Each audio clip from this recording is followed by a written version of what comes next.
Assalamu alaikum, everybody. Today's topic is very interesting because it's something I wish I knew, from the first day of coming or even before that.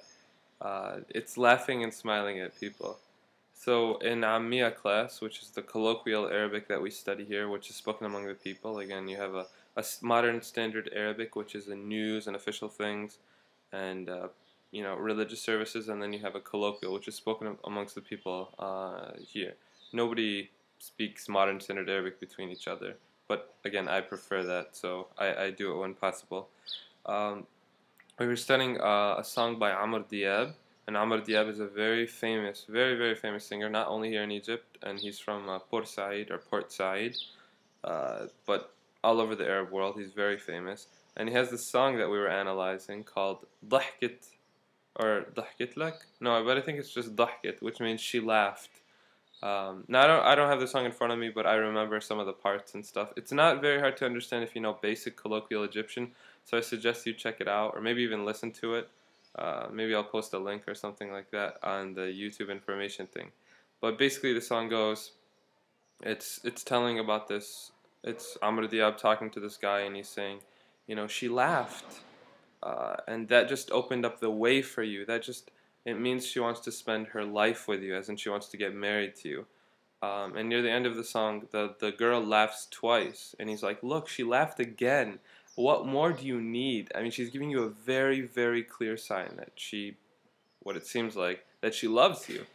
And so we were all taken aback by this, and the teacher was explaining, he's like, you have to understand that laughing and smiling here is, between people of different sexes. Like if I smile to the other sex or if I laugh to the other sex, that it has a different meaning and a different connotation here. And he's like, it's something to keep in mind. And we all started to laugh because, of course, for us Americans, we smile and laugh all the time. Just in the morning, it's like, hey, good morning, how's it going? Someone makes a joke, you laugh. It doesn't mean anything at all. Well, it may mean something to some people, but, I raised my hand and I said, I don't know how many Egyptian girls I've laughed or smiled to, and it didn't mean anything, not at all. Maybe one made a joke, and I was like, that's funny, but that's it.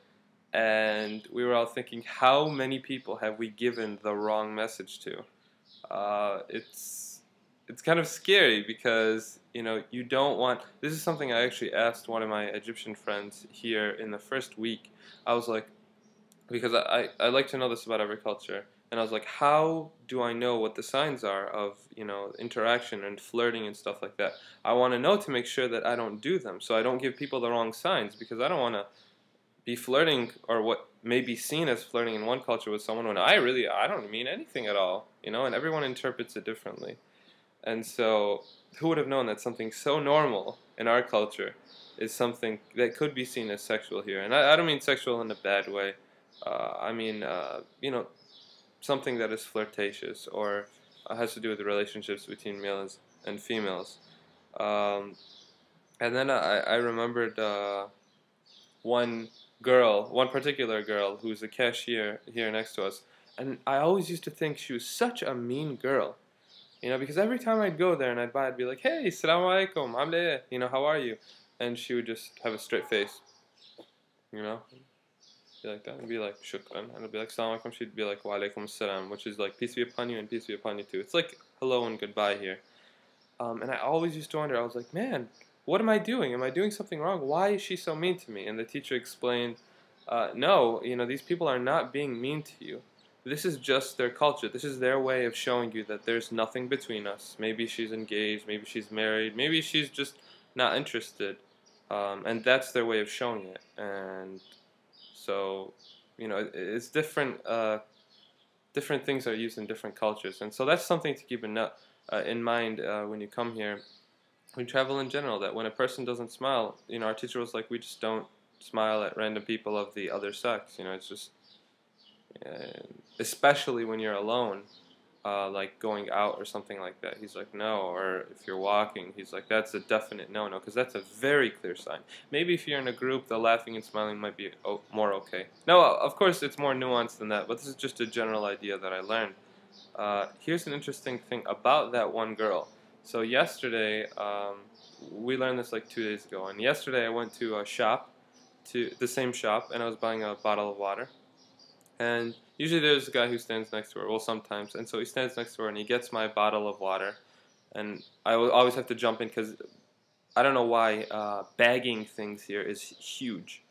You'll be lucky to get away without getting a bag. Because even if you're like, I don't want a bag, they're like, no, you're taking a bag. Here's your bag. I'm like, oh, the environment, I don't want to, waste the plastic because I'm not going to. And they're like, what? It's just different culture. Sometimes you just take it, but I was like, no, no, please don't give me a bag. Please don't give me a bag. Please don't give me a bag. I can just carry the bottle. It's cool. And then he's like, you're not from Alexandria, are you? And I said, no, I'm not even Egyptian. I'm American. And he's like, oh, but your Arabic's, okay for an American. And I said, oh, it's because I'm originally Syrian, of Syrian origin. And then I was like, it's 2 pounds, right? And we're looking at each other's eyes, me and the guy. And he's like, yeah. I hand him the money, and I walk away. And I'm walking pretty quick because I'm running a little bit late to class. And I hear someone screaming behind me. And I can't tell, if it's him or someone else, and so I'm just like, whatever. People are always screaming on the streets in Egypt. I crossed Port Said, which is, it's not an easy street to cross, especially at that time of day, and there's a lot of cars. And after I cross it with a little bit, someone taps me on the shoulder. And I turn around and it's this guy, and I mean, he's pretty big. I mean, I'm not trying to be like fattest or anything, but he's a pretty big guy, and he ran, and he was like out of breath, so he exerted more energy. And he's like, you left half a pound. Here you go, 50 PSGs. That's less than, it's probably like 8 cents or something like that. And it's not a lot of money here either in general, but he ran all that way to give that to me. And that's something that I really, really appreciated. And it broke down a stereotype. So I love when these experiences happening. No, not everybody in Egypt is a cheater or a liar, even though we may have all these experiences that may tend to show that. But I love, seeing more of the nuances of the Egyptian people. Another thing, one of my friends explained to me yesterday the many phone calls. I keep talking about the many phone calls. And he's like, he just totally broke it down for me. I mean, a very, very intelligent guy. And he was like, look where you are. Look where you're studying. You're studying in a certain campus. Alexandria has different campuses. He's like, let me give you the background of the people who go to this campus. And just in general, what their grades are, their lifestyles. And he's like, let me tell you what it means for these people to see a foreigner. And I was like, do they all react, act this way to each other? And he's like, no. Maybe sometimes to each other, but it's specific because you and foreigners. And so don't think the clicky and clingy and many phone calls thing is necessarily between Egyptians themselves. And that's very interesting. I like hearing those. Also, in terms of the weather and the water, I said maybe it's a psychological thing. Well, the same friend, I told him that, and he was like, no. Again, you have to understand where you are. Here in Alexandria, typically, I forgot the reason he gave me, but something happens in the water that changes during the summertime. And he's like, it does start to get a little bit worse. He's like, I don't notice it, but even you've been drinking bottled water while you were sick with your neck injury, and then you switched again, and he's like, it's hard to get used to it again, but it'll happen. And the second thing, in terms of the weather, he's like, yeah, it does smell worse, and it does smell more polluted here in the summer, as opposed to the wintertime. That was very interesting as well. And last thing I'd like to end on is that we talked about smiling relationship between male and female. A huge problem here, as you know, is sexual harassment. Well, I was buying some kibda, or liver, at Fehmi Kibda, which is very famous here, and it's good. I really love it. I don't eat liver in the US, but I actually started eating it. I saw 3 Egyptian guys, and one of them said, welcome to Egypt, ha ha ha, welcome to Egypt, to this one foreign girl. I don't know what her race was or anything. She was probably white, and she had white hair, or blonde hair. She just walked very quickly, and it looked like she was very bothered. Of course, I mean, who wouldn't be? And so I was just standing there. There was like maybe 2 feet in front of me, and it was so awkward because I was just looking at this guy's face like this. Not really mad, but I was just looking, and I was like, what should I say? I have so many options. This is the first time that I actually take action, and so, it was hard for me. My heart was beating really quickly and stuff. And I was like, I could say, احترم نفسك, which is respect yourself. I mean, that's very harsh. Or I could say, السفالة, this is something very, very harsh. It's like, what is this lowliness? But I was like, let me try to take a different approach.